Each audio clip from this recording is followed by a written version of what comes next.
The science behind picky eating, what you need to know.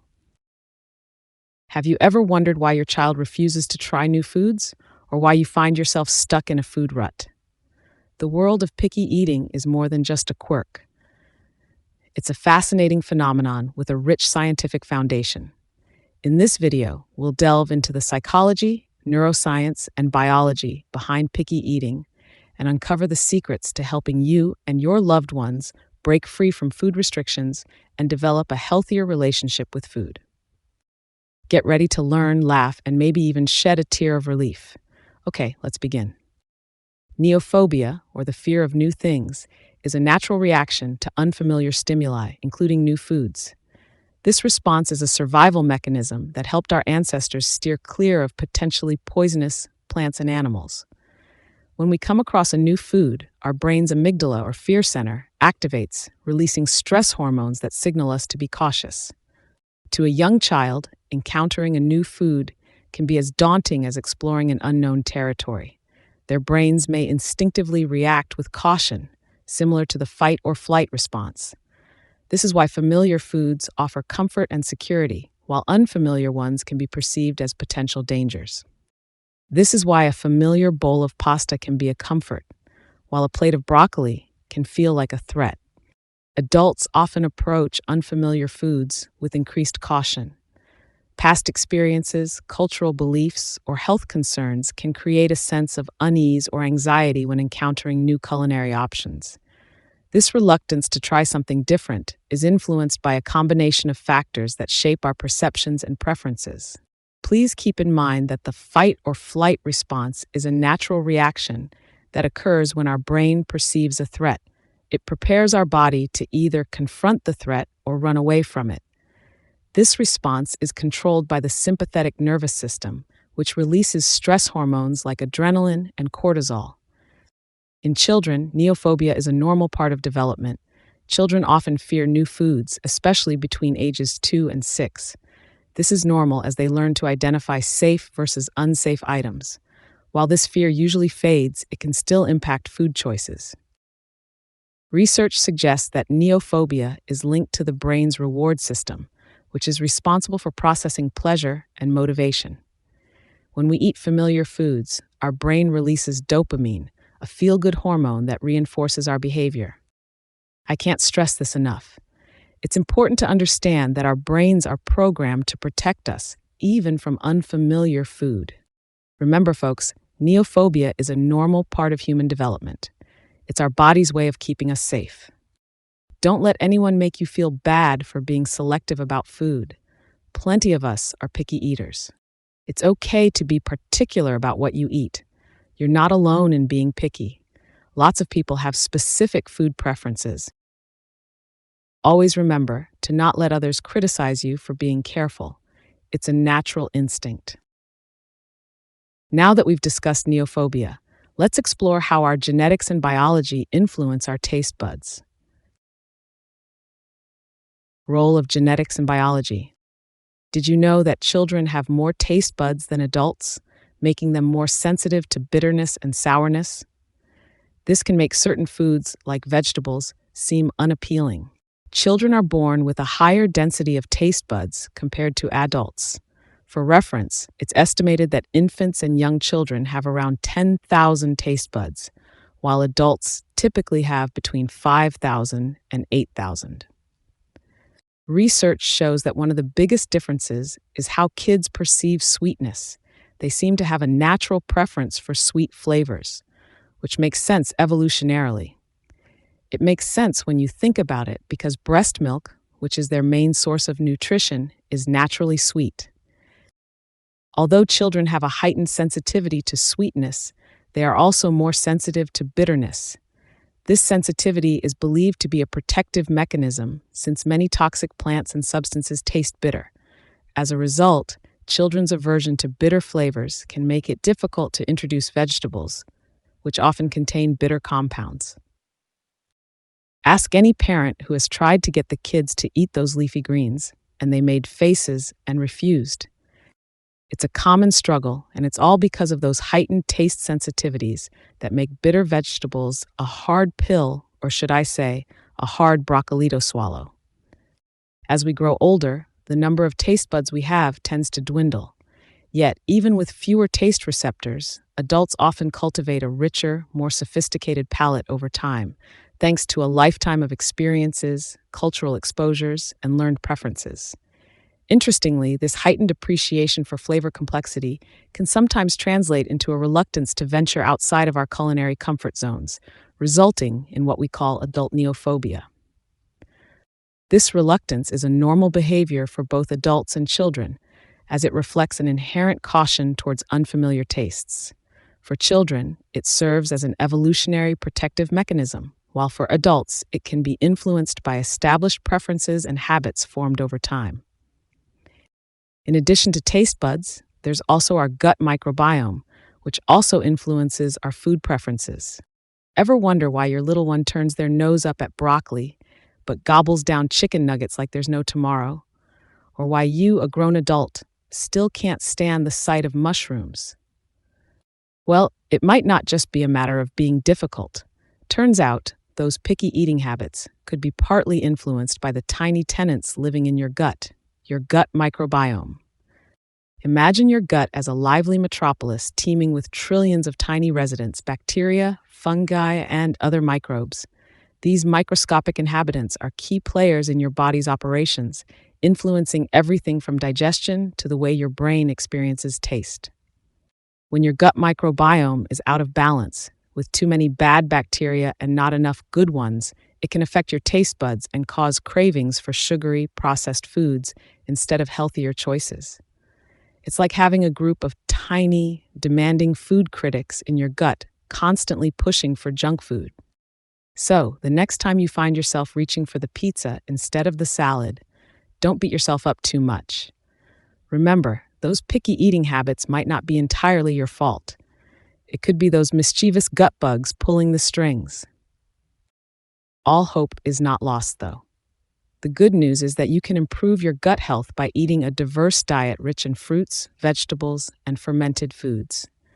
It's like giving your gut a makeover and welcoming a new community of friendly bacteria that enjoy healthy foods. Next on the list is learning through observation and imitation. Children learn by observing their parents and peers, and this observational learning can have a significant impact on their eating habits, especially when it comes to developing picky eating behaviors. Have you ever noticed how kids are like little sponges, soaking up everything we say, especially when it comes to food? If we turn our noses up at broccoli, they're quick to follow suit, thinking, if mom says it's yucky, it must be yucky. It's like they're taking our food prejudices and running with them, creating their own culinary no-go list. They see family members avoiding certain foods or making faces, and suddenly, they're little food critics themselves. This tendency can create a loop where kids shy away from new foods, sticking to familiar favorites, and possibly overlooking a spectrum of tastes and nutrients. The consequences of such behavior don't stop at childhood. They can persist into adulthood. Adults raised in environments where food was viewed negatively or with skepticism may find it difficult to try new foods, limiting their culinary experiences and nutritional intake. Additionally, the social aspect of eating is important, as both children and adults might feel pressured to adopt the eating habits of those around them.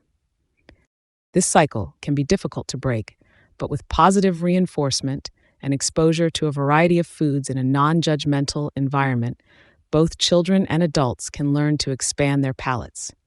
Of course, the process might involve some trial and error and maybe a few dramatic gagging faces. With patience and encouragement, even the pickiest eater can discover new favorites. As they say, one person's Brussels sprouts is another's chocolate cake, or something like that. Just remember that every no to a new food is just a setup for a future yes. If there's anything in this that I truly want you to remember in this video, then it is the importance of patience and understanding when it comes to picky eaters. Here are 3 things that you must keep in the back of your mind when it comes to picky eaters. Number 1, picky eating is completely normal. Let's say it together one more time. Picky eating is normal. Number 2, picky eating is a common phase, and it's not a reflection of your parenting skills. Most children eventually expand their palates as they grow and mature. Number 3, it's important to note that while adults may experience changes in their eating habits, it's often easier for them to make conscious decisions about what to eat compared to children. Adults can also seek professional help if their eating habits are causing significant health concerns. Just remembering those 3 things can help alleviate your worries about picky eating. Now, we've talked about the science behind picky eating, but how do we address the problem? Well, I'm going to show you 9 different ways to deal with picky eaters. Consider this being in a bad relationship. You constantly feel like you're walking on eggshells, never knowing what will trigger a tantrum, but at least you can take comfort in knowing that one day you'll be able to look back and laugh at the absurdity of it all.